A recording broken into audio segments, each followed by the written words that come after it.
Salutare tuturor! Încă vreo două achiziții pentru canalul de YouTube. Am un audio recorder, un reportofon, cum mi se spune în termeni populari, de la Olympus VS852. Și aici mai am o lavalieră, tot Olympus ME15. Eu mai am o lavalieră de la Audio Technica, are undeva la 6 metri. Are și un condensator, o folosesc să o conectez la telefon, să se audă clar atunci când sunt mai la distanță, dar mă încurcă foarte tare, tocmai pentru că este lungă. Trebuie să o bag pe sub masă, pe sub să nu se vadă. Condensatorul ăla este destul de enervant. Uit mereu să o pornesc. Mi s-a întâmplat de foarte multe ori să înregistrez și să nu se înregistreze niciun pic de sunet. Așa că am luat-o pe asta ar trebui să aibă undeva la 1,5 m sau ceva, din câte știu eu, că de asta am luat-o, dar o să văd eu acum când o să o desfac. Văd că microfonul nu are căciuliță pentru vânt, sper să găsesc înăuntru totuși. Jack-ul este în L. Mă bucură pentru că intrarea ăstuia este undeva pe lateral și atunci, în momentul când îl bag în buzunar, vreau să-mi stea așa. Cu ce începem? Mai avem aici un mousepad. Ăsta l-am luat doar cu scopul de a nu mai achita transport. Era 390 și ceva de lei sau cât era astea două. Și dacă atingem suma de 400, era transportul gratis și am zis că decât să plătesc transportul, mai bine mă aleg cu un mousepad în asta. E foarte bun, îl bag acolo la mouse. Hai să începem cu lavaliera. Să vedem și cum se desface. Caut tot timpul să le desfac fără să le distrug, dacă reușesc.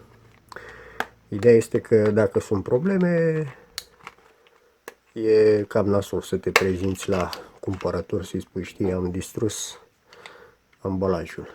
Când poți să ai un pic de grijă, să nu-l distrugi și îl trimiți frumos înapoi, fără să faci o figură aiurea. Ok. Hai să vedem cum iese asta de aici. Nu știu asta dacă o să meargă și la telefon. Dar asta nu mai mă interesează. Pe mine mă interesează să meargă la reportofon. Ok. Cred că m-au zis că vorbesc un pic cam înfundat. Sunt destul de răcit. Stați liniștiți că nu este corona. Ia să vedem. Hai să vedem cum să-l scot fără să rup. Ok. Jack-ul și agrafa. Agrafă destul de mare, mai mare decât la Audio Technica. Ia să vedem, cam așa arată. Hai să și desfac. Mă bucur că asta e simplă. O să fie, dacă merge bine, o să fie nemaipomenit cu asta. Pentru că doar îmi bag reportofonul în buzunar, asta o conectez la reportofon. Uite, are 1 metru, cred. Cam așa. Este perfectă și asta vine cumva așa. Să vedem unde. Aici cred că trebuie să vină. Sau aici. Ia să vedem. Aici vine. Așa. Se agață foarte frumos de bluză. Da, văd că nu are căciuliță înăuntru. Cred că o să o iau pe aia de la Audio Technica. Nu are pentru vânt. Și nu neapărat pentru vânt, cât și pentru suflul meu. Când respir, se aude destul de urât în microfon. Ok, un fir subțirel trebuie să fie un pic cu băgare de seamă. Deci asta e lavaliera. Hai să vedem și reportofonul. Asta mi l-a recomandat David. Nu știu nimic despre el. De fapt, nici n-am mai avut până acum reportofon. Am înțeles că avea el câteva setări pe aici ca să meargă foarte bine. Va trebui să le descoper. Hai că toate sunt sigilate, toate sunt... Asta înseamnă că nu sunt resigilate, bănuiesc eu așa, dacă au aceste scociuri, par a fi din fabrică. Hai să vedem și asta cum arată, ce zice aici.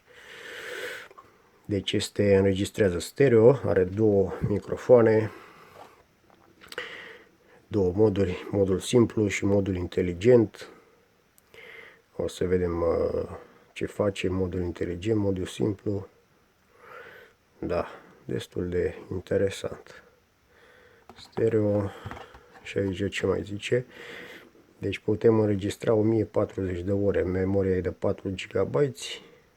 Funcționează cu microSD. Nu știu dacă are înăuntru, dar cred că am eu un microSD pe undeva. Înregistrează în format MP3, direct USB. Da. Faza e că dacă nu are card de memorie înăuntru, va trebui să mă duc să caut unul. Cam așa arată. Bun, hai să vedem ce are. Două baterii. Astea ce sunt? R4 sau de care sunt? Da. Fujitsu. Ok. Așa. Hai să vedem. Domnul reportofon.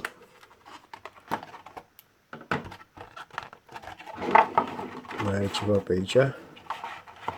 O cărticică. Las afară că va trebui să mă uit pe ea. Altceva văd că nu mai are.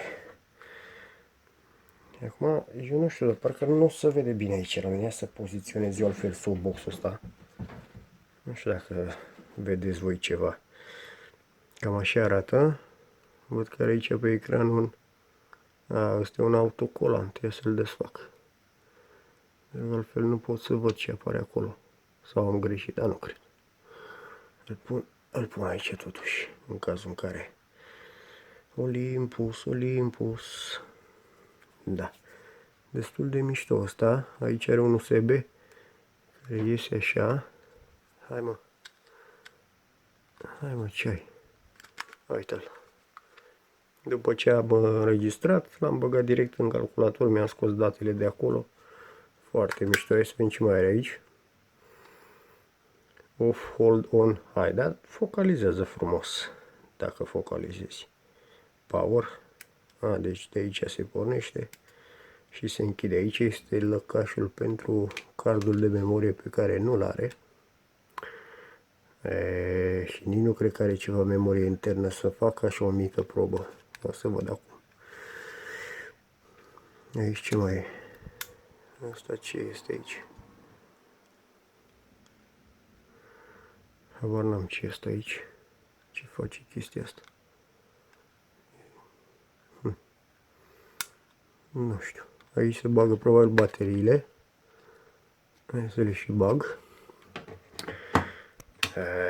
Face figur domnul telefon, ce are? Ia să vedem.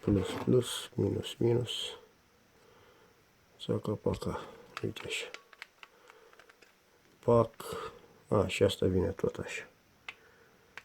Uite așa frumos. Dați numai un pic să văd cum fac să mă poziționez aici. Hop. Da. Nu prea am un spațiu foarte mișto.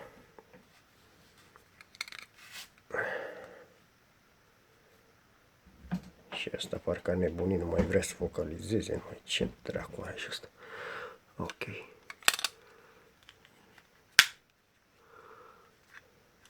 Aici are jack-ul pentru microfon și căști.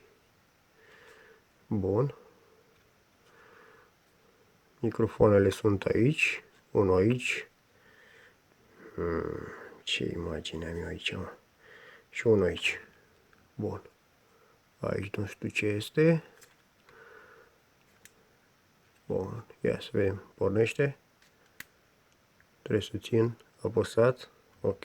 Olympus. Select a language. Are română? Normal că n-are română. Englez. Bun. Asta nu prea mă interesează. Pot să anulez. Select mod. Normal mod, simple mod. Hai să vedem normal mod. Da, eu umblu acum, vorbește că nu știu ce face, nu știu ce. Ce e asta? Stop. No file. Este un pic. Rec. Hai să înregistrăm ceva. Hai să-l duc un pic mai aproape. Facem o probă de înregistrare cu reportofonul Olympus VS853. Stop. De unde se redă? Mă uit ca măța în calendar, că nu știu de unde se redă ăsta. Folder index. No file. No file zice. Dar nu înregistrează? Sau care treaba? Ia. Probă de microfon. Înregistrăm cu, cum îi zicea, Olympus VS853. De aici se pune pauză dacă apăs și ca să opresc. Cum fac? Stop. Da, stop. Și unde se... Ce face dacă apăs eu aici? Asta e volum.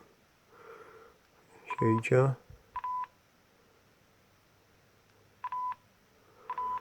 Deci nu știu cum funcționează. Ia să vedem.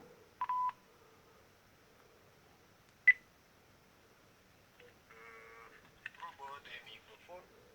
Înregistrăm cu Olympus VS853. Sau de ce rău? Ia, mai tare. Deci am înregistrat ceva, trebuie să dau un pic mai tare, că nu se aude absolut nimic. Ia, la maxim. Așa, și...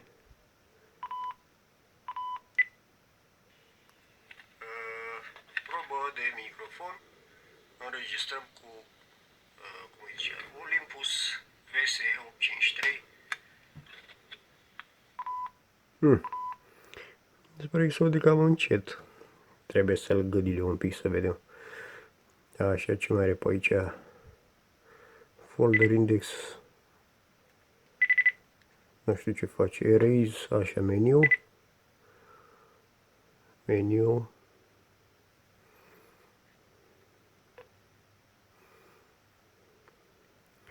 Ăla mă interesa, rec level. Dar high. Ok.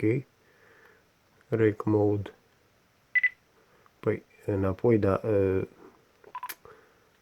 dacă îi dau, asta la maxim, 128 de așa. Bun, astea le mai descoper eu. Trebuie să mă joc cu el, că nu am avut până acum. Ce mai are? Meniu, asta e tot meniu. Ok, și ca să mă întorc înapoi, bun.